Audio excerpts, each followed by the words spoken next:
Hello and good evening. Welcome, everyone. Thank you for taking dinner time to join us. My name is Mariam Pira. I'm the local Weal coordinator for the group here in Chicago.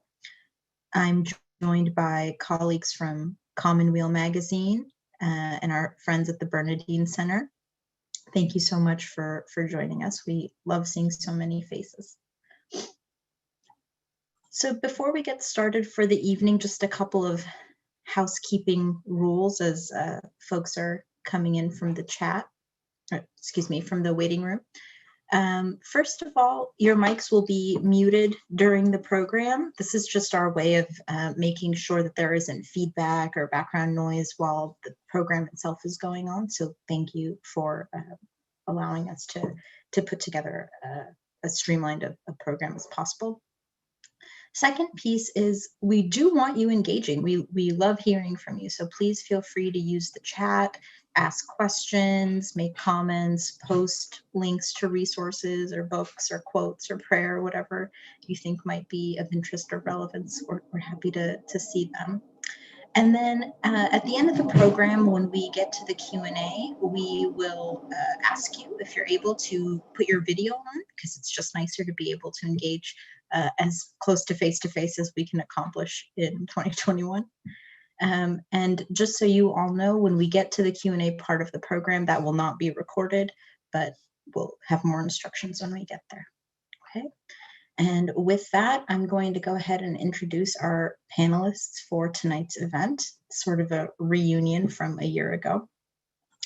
So first up, we have John Gehring, who's a Catholic Program Director at Faith in Public Life and author of The Francis Effect, A Radical Pope's Challenge to the American Catholic Church. A writer, journalist, and advocate, John has been published in the New York Times, the Washington Post, Religion News Service, and the National Catholic Reporter. He won a 2019 Religion News Association Award for his commentary writing in Common Weal magazine. John is the proud father of a 6-year-old son, Leo, and a 10-year-old daughter, Sophie. He lives in Washington, D.C. Hi, John. Our next speaker is Adrian Alexander. She's worked at AFSCME Council 31, a public sector union in Illinois, since 2010. And she currently serves as Director of Intergovernmental Affairs. In that capacity, she does lobbying, budget and policy analysis, and politics. For fun, she reads and tweets a lot about politics beyond Illinois, including church politics. She's been enjoying quarantine with her husband and 2 daughters. They virtually attend St. Benedict the African in Inglewood.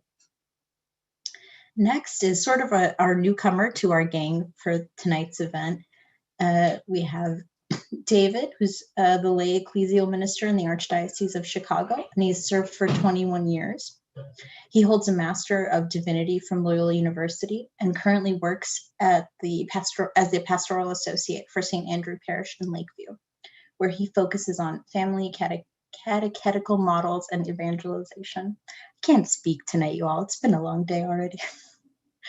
And then finally, our last panelist, Raul Zagara, holds a BA and MA in philosophy from the Pontifical Catholic University of Peru. He also has a Master in Theological Studies from the University of Notre Dame and a PhD in Theology from the University of Chicago. Raul is the author of 3 books, which were published in Spanish, all devoted to the intersections between philosophy, theology, and politics, Faith and Solidarity with History, Subversive Hope, and 2 theological languages. He's currently working on a 4th book titled The Revolution of Tradition, which studies the contributions of the religious activism of liberation theology to the general struggle for social justice. He has written several book chapters and articles that appeared in scholarly journals in the US and Latin America. He is also a regular op-ed contributor to Peruvian newspapers El Comercio and La República. Previously, Raul held teaching positions at the Pontifical Catholic University of Peru and the Peruvian University of Applied Sciences. Currently, he teaches at Loyola and DePaul universities here in Chicago. And he is also a Weal member when we are able to get together in person. So with that, I will turn it over to John to get us started. Thank you, and appreciate the warm welcome. Good evening, everybody. It's about 60 degrees here in Washington, D.C., where I'm coming from, and there are very few things that would keep me from being outside right now. And this conversation is definitely one of them. So it's good to be with you all this evening. And I want to thank especially the Bernardin Center and the Catholic Theological Union, all the work that Steve Millies and Peter Cunningham have put into this event. And also, it's always great to have a partnership with Weal magazine, which I've enjoyed writing for a number of years now. So I want to thank the folks there, Gabriella Wilk and Milton Bravo at Weal. And also always appreciate the work of Miriam Pera and Darius Villalobos at the Weal in Chicago for putting so much work into these conversations. So thanks to you all. So this is a bit of a reunion sort of conversation for many of us who were able to gather last year in Chicago. And, I have to say, thinking about that night, there's a lot of nostalgia for me. I think probably for many of you who were there, and this is true for me, it was sort of the last quote unquote normal gathering that many of us had attended. And it was such a warm and gracious evening. I mean, I remember a jazz band, an open bar, good food, good conversation. And that was even before the panel started. So it just got better from there. So to say we're in a different time and a different era really is a big understatement. When we last came together, if you think about it, Donald Trump was still the president of the United States. White nationalist politics was ascendant in the White House and in our politics, and a deadly pandemic that has now killed more than 500,000 people was raging, and we couldn't have imagined the nightmare that was descending on us. So where do we find ourselves at this moment? We all know Trump has been defeated, but I would argue we're still coming to grips with Trumpism and what white Christian nationalism has done to our culture and politics. I think we all saw that very dramatically with the violent insurrection at the U.S. Capitol, where you had people with Jesus save signs in one hand and a Confederate flag in another hand. So we're grappling with that. But a year later, we also have moments of hope too. We find ourselves with a new administration, only the second Catholic president in US history, and the first woman and first Indian American vice president in US history. We also, in the wake of the George Floyd police killing in Minneapolis, the Black Lives Matter movement has really continued to force all of us to reckon with race and racism and police violence. And that's a backdrop that has been building for a number of years. So with that context, my assignment that I was given tonight is to really briefly reflect back on some of the intersection of Catholicism, the election, and the narrative around faith in the public square from last year. But I think even more importantly, to think a little bit about where we find ourselves today in this very sort of challenging, almost surreal moment that I think is, testing all of us individually, but also testing our political and ecclesial institutions in pretty unprecedented ways. So first, just for the brief look back, Catholicism, as you all know, was really front and center during the election, probably not since Senator John Kerry in 2004 ran for president have we had as much debate and discussion around Catholicism in public life. And as you may recall, John Kerry also clashed with Catholic bishops because of his views on abortion rights, and we're seeing a bit of a reprise of that today. On the campaign trail, you all saw how Joe Biden kind of wore his ethnic, old school Irish American Catholicism right out there on his sleeve. And that was something new and different. John Kerry did not do that when he ran in 2004. And Biden was never the favorite Democrat among young progressives who really supported Elizabeth Warren and Bernie Sanders, but he secured the nomination with Black voters in South Carolina that really turned the tide. And the big push that he needed that was quite different from how Hillary Clinton performed in 2016 was his success with Catholic voters in those key battleground states like Wisconsin, Michigan, and Pennsylvania. And we can get into that a little bit later if people want to.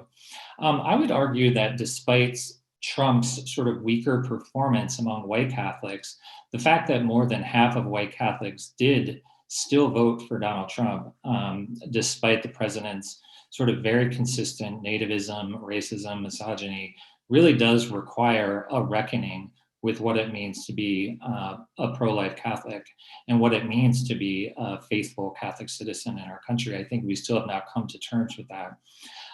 Fast forwarding to Inauguration Day, I think many of us, including myself, were proud to see a Catholic president attend Mass before the inauguration. He attended my parish here in DC, the Cathedral of St. Matthew. We watched Biden quote St. Augustine in his inauguration address. And of course, we were all, I think, in awe, at least I was, I'm sure many of you were, of Amanda Gorman, the young poet Amanda Gorman, a parishioner at St. Bridget Catholic Church in Los Angeles, who I think really reminded us of the sacramental power of language, both to heal and to challenge us at the same time. So simply put, it was a very Catholic day.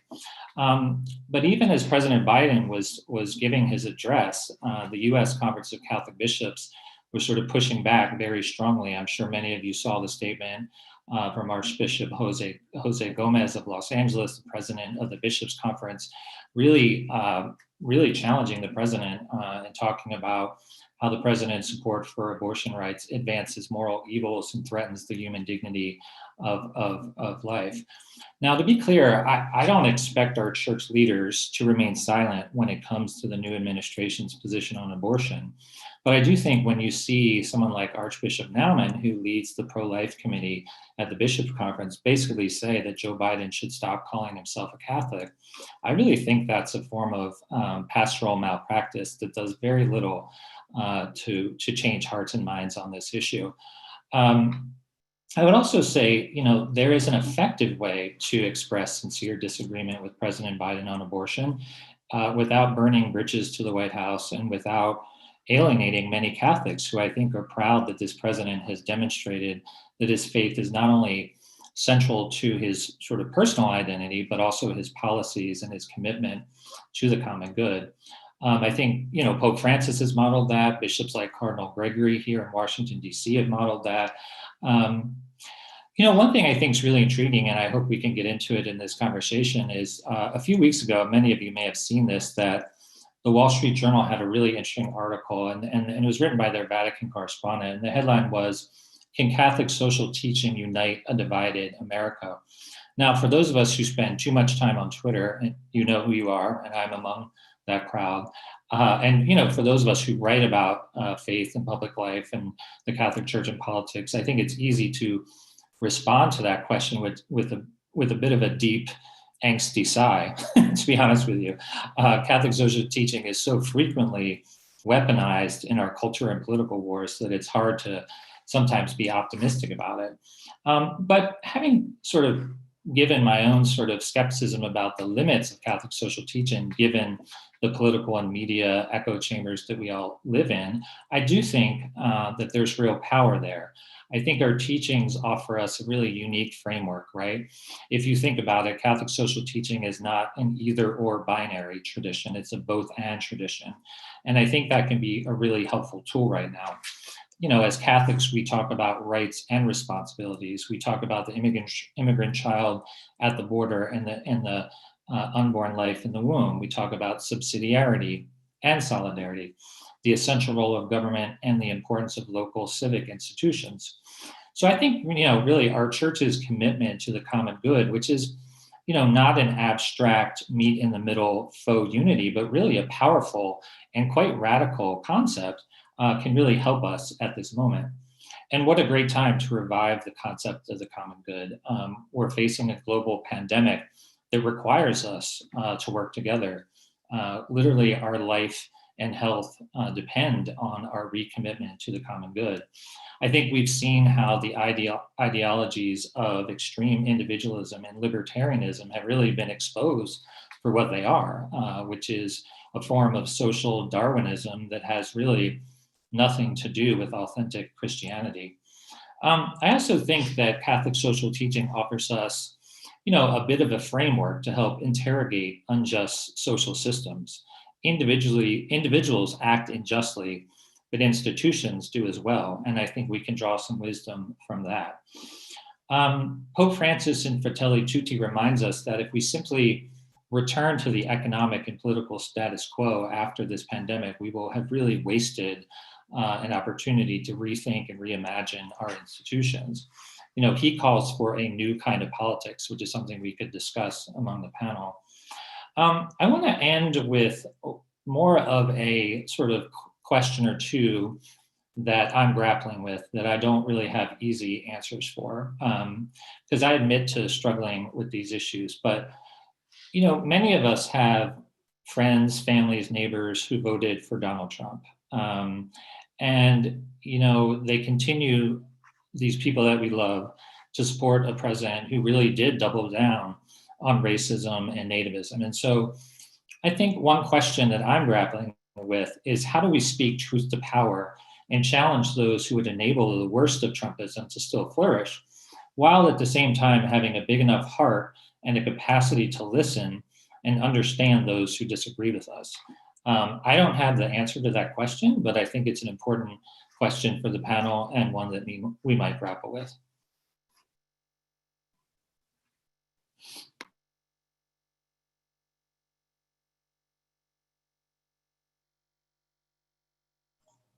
Thanks so much, John. Adrian, would you like to give your provide your comments next? Thanks, Miriam, and thank you all for having us here today and for those that joined us tonight. I just wanted to talk a little bit about kind of our foundations. And for those of you that heard me speak last year, I started out this way too, but I really do think it's important to go back to faithful citizenship as kind of the foundational document about what it means to engage as Catholics. And as I went back and looked at these issues, I felt they're even more important after nearly a year of the pandemic, after 500,000 people dead, as we're thinking about what it means to be a country that truly grapples with racial justice, not just talks about it, but actually does something about it. When we think about climate change and you know, wreaking havoc and the things that just happened in Texas. So some of the issues that were highlighted in that document that go beyond maybe some of the issues that we hear talked about are healthcare. You know, we're going to have to, even as we come out of the pandemic and return to a more normal life, we are going to be talking about what are the long-term effects of those who contracted COVID. We're talking now about an equitable way to distribute the vaccine. And we have folks that have foregone preventative care for a year. So what does that look like? How do we deal with racism? How do we create a more just society? How do we get adequate benefits and security for those that are older in age? How do we access clean water, equal pay, and employment for women? Sorry, this is pandemic life. And how do we deal with affordable housing? We must be diligent about what's happening at the state and local level. And I think that's another thing that we should be taking from everything that's happened since January 6th, and just looking at how maybe some of the state parties and state and local politicians had enabled the attack on democracy that we had. So after the huge turnout we had after the election, after we had the huge turnout in the election, we've seen some states really try to roll back voting access, and there's a chance to expand Medicaid and healthcare. But some states have really tried to do eviction moratoriums and really address the pandemic, but also governments have been stretched to the max and are waiting for federal funding and trying to do something about that. So I think state government is a place that's a lot happens that really impacts folks' lives, but unfortunately doesn't get the attention that is needed. And you can see that we're even more divided than ever. And that is especially plays out, I think, on the state and local level. So Catholic voters are no different than other folks when it comes to dealing with these issues. But I think we're uniquely equipped to really be able to bring folks together because, as John mentioned, we're not talking about a Republican, it's something that neatly fits into Republican ideals or Democratic ideals. We go beyond that. We're talking about a whole life common good approach based off of solidarity. And so I think that we're uniquely able to work in coalitions at the state and local level, and we should be pushing our Catholic conferences to do so to get things done for the common good.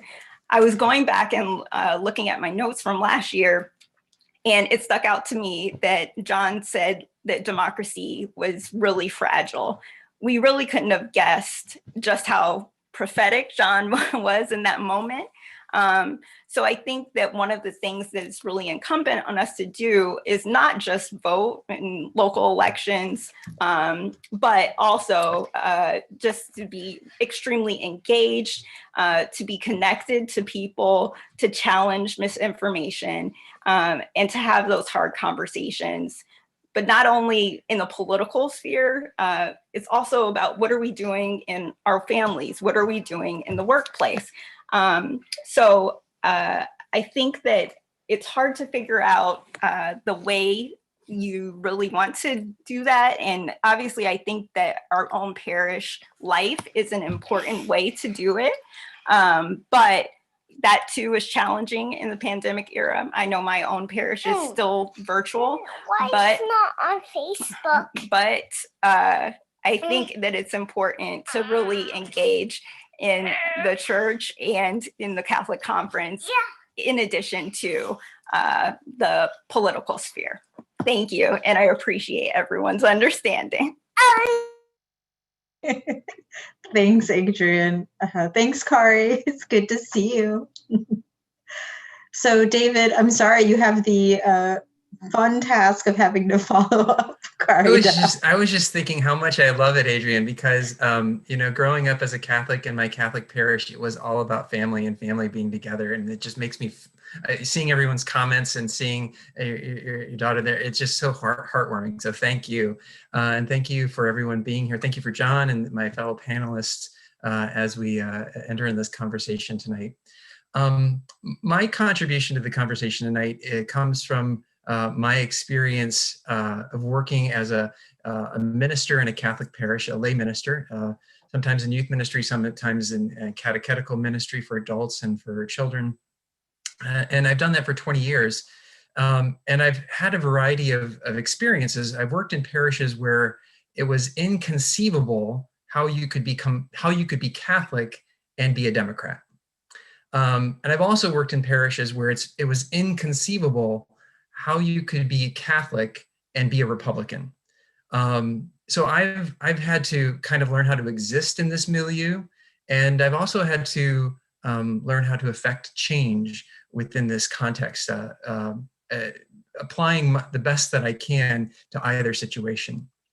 I'm going to note that in my experience tonight, I'm reflecting not on instructions on how to be a good Catholic per se, or how individually we need to take responsibility for our role in the public sphere. I'm going to talk about being a minister in a church. And that's not to say we don't need good Catholics. We need prophets. We need people who are Catholic who run for public office. We need community organizers. We need people to go out and protest and write letters, and we need lobbyists, and we need Catholics to be influencers into our public discourse and dialogue. I'm going to focus on three things in my reflection tonight, which have kind of been my key to, as I said, living in this milieu and ministering in this milieu. First, I'm going to be talking about having a disposition of neutrality and the importance of that. Then I'll be talking about how I, as a minister, can insert stimulus that helps to build consciousness and helps people develop a well-formed conscience as they live out their Catholic identity. And then I'll be talking about my own woundedness and how that plays into being a minister in this environment. So first, the disposition of neutrality. And by this, I want to emphasize, I do not mean being neutral on injustice. We are not neutral about gospel values. We need to be bold and take a stance. But I really love what John said in his opening remarks about the pastoral malpractice that we're seeing in our pastoral leaders. And it led me to reflect that I was influenced very heavily when I was in high school and college by my bishop at the time. My bishop, I grew up in Collinsville, Illinois, outside of St. Louis. And I went to Catholic University of America in Washington, D.C. And my bishop had a practice, since I was the only student from his diocese at Catholic U. Whenever there was a bishop's meeting in D.C., he'd come out and he'd hang out with me and we'd do dinner. And it was just great conversations. And he was a contemporary, of course, at the time of Cardinal Bernardin. And he was very likely, appointed or influenced by Cardinal Bernardin to be the Bishop of Springfield, Illinois. And Bishop Ryan taught me how important it was for bishops not to draw a political endpoint, that they lose their influence when they become too directive. And Bishop Ryan lived by that. And of course, I was influenced by that. As I said, we are not neutral on issues of justice, but pastoral leaders need to be strategic and they need to avoid drawing ideological conclusions. The pastoral leader should not assume the role of determining the end point of a political decision. And that's kind of my key point here is we can't be in the role of determining the end point of somebody's political decision because it short circuits the individual's conscience and their ability to seek the truth from the Holy Spirit and act upon it in their own hearts. As pastoral leaders, I think we really need to honor the integrity of the process of the individual as the Holy Spirit works within them. So, just for a thought experiment, we can think about this. You don't want to engage your religious leader with a lot of noise and interference. And that can happen pastorally when the pastor short circuits the process. When you think about it, when you're coming to your child's first communion, or you are getting ready to be married, or even if you're going to the sacrament of reconciliation, if you have in the back of your mind that this pastor or this minister triggers me because of their political views, then we've done something wrong in our pastoral leadership to help people on their journey of being engaged in the social conversation. So my second point in this is for pastoral leaders, we need to understand that we have the dignified role of inserting stimulus into people's lives that builds their conscience. Now, sometimes that happens with things that are out of our control, but sometimes it's things that are within our control. Things that are out of our control are the readings for this particular Sunday, or the very act of the rituals and communion. Those are out of our control, and they can not only provide sanctifying grace to people, but they can also provide that actual grace. But I like to think of those moments that are within our control, the choice of a song that we choose to sing at Mass, or a pastoral letter we write, or religious instruction, a social media post. These are all places that we can insert the important values of Catholic social teaching, particularly the dignity of the human person and a sense of solidarity, the sense that we belong as a family together. All of those are stimulus through which we exercise pastoral judgment and can show our responsibility to encouraging the building of conscience in the Catholic faithful. So I'd like to just expand on this point by two short stories. One is a story from the Bible. I always think of the episode between Abram and Melchizedek when I think of my work as a minister in a church. It may seem odd, Abram and Melchizedek, what does that have to do? It's a small story. Melchizedek only gets mentioned a little bit in the scriptures, and yet he's remembered forever as a priest of Melchizedek. All he did for Abram was he offered a sacrifice of bread and wine, but his ministry was so important at that point in time in Abram's life that he's remembered forever. That's I think something that should be at the forefront of a pastoral minister's mentality, understanding that these episodic moments of our life are what transform individuals with whom we have the privilege of working. A brief anecdote about this, which is my second story on this point. I was once engaged in a conversation with a woman in her 20s in my parish, and she was struggling with what to do about the election. She wanted to vote for the Democrats because they espoused so many of her beliefs, but she needed to vote Republican because the Catholic Church is a pro-life church, and that means we need to be Republicans, end quote. So in that episode, in that moment of being Melchizedek to her Abram, I reminded her that we are a pro-life church and asked, are we fully demonstrating our pro-life values if the means by which we advocate for life also violate the respect we have for the dignity of women and their autonomy? Like in a flash, she said, oh my gosh, I think I'm a Democrat. Now, keeping the neutrality that I espouse, I did not comment on her conclusion, but reminded her of the enshrined doctrine we have of the church. We adamantly adhere to the tenet that we must follow one's own conscience. I think if we keep a pedagogy that resembles that of Christ, we'll do very well in these situations. Christ asked more questions than he gave answers. Christ never did violence to the integrity of the human person's ability to think for themselves and to act for themselves. Instead, you see questions that he asks, like, what do you want me to do for you? What are you looking for? Who do you say that I am? Who was the neighbor to the robber's victim? Which brings me to my last point. Knowing my own wounds and my own woundedness. If I understand when I am triggered, how I am triggered, and why I am triggered, then I can begin to more clearly navigate the pastoral relationship I have with parishioners. I can better have a pastoral stance of neutrality, and I can insert stimulus that builds conscience. I can ask God to heal my wounds, and from a place of healing, begin to respond to others. It's a window for me into their own lived experience and allows me to be more compassionate, and even with someone with whom I disagree. So here's my story about that. I'm going to talk about a parishioner from my last parish, and to keep his name neutral, I'm going to just call him Doug. Doug is a parishioner who generally makes me angry. I really get disturbed by everything I read from him on social media. He writes such vitriolic things, particularly about COVID, that are just hurtful and untrue and harmful. Now, like many of you, I've been affected by COVID. I've lost a cousin to COVID and had many family members who've had the disease. I also fear its impact, and even as my mom has received and my dad have received their first shots of the vaccine, I just am afraid. And I've given up this last year not visiting them and being attentive to them as I wish, and that hurts me. My woundedness gets triggered whenever I read a post from Doug.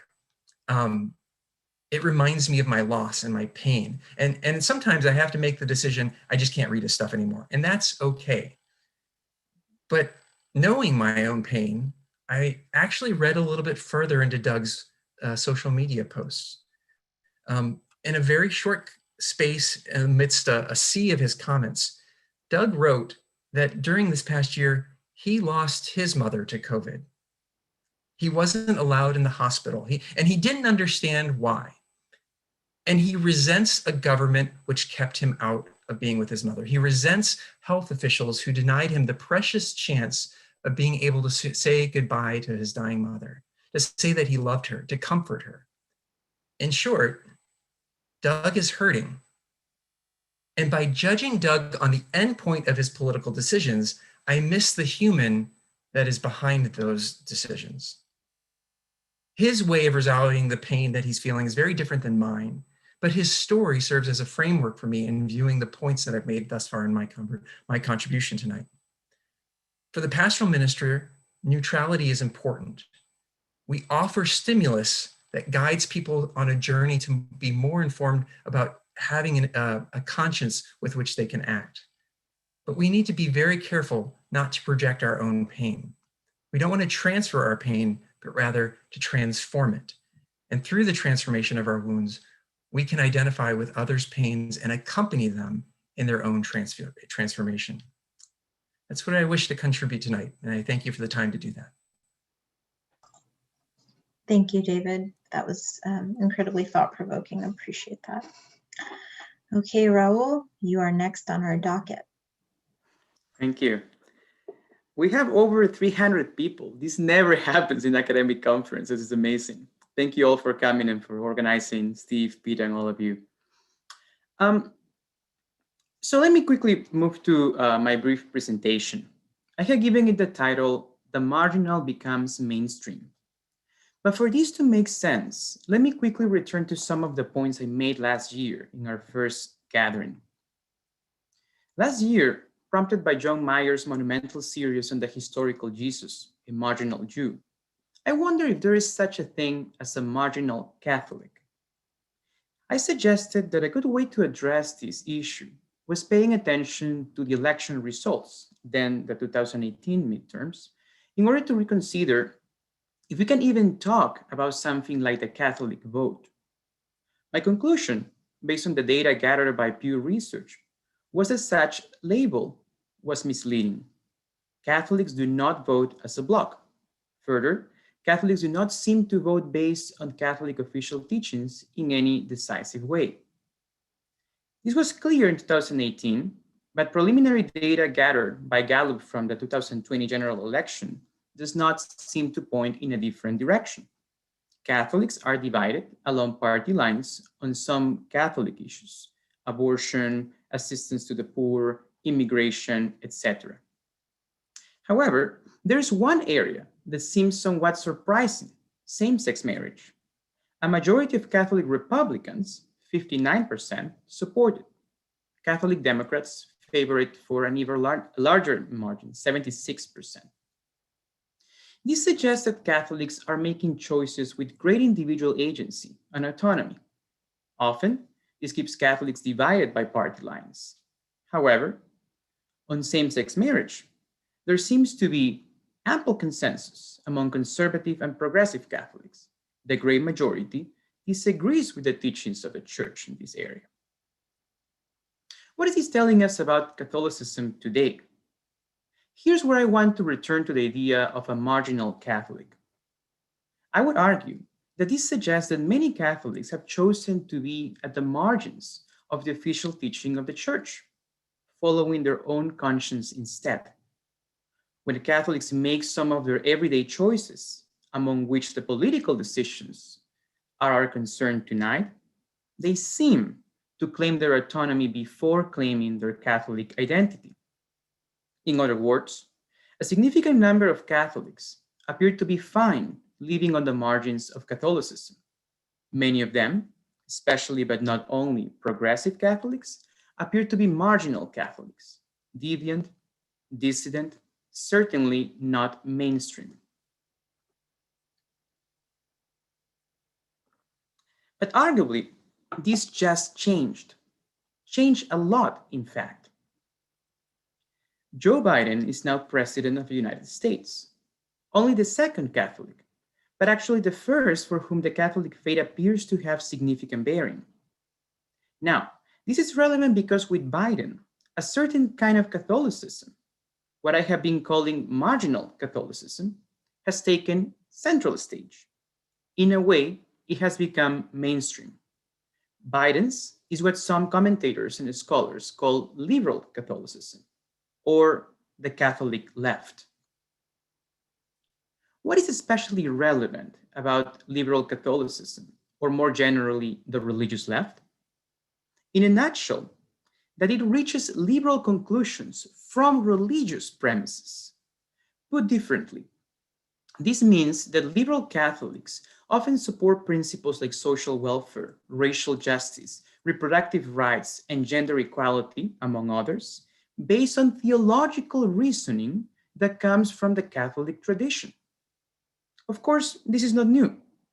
The reason why this matters now is because we will see for the first time the highest ranking elected official in the US practicing in some way or another this kind of reasoning in his policy choices.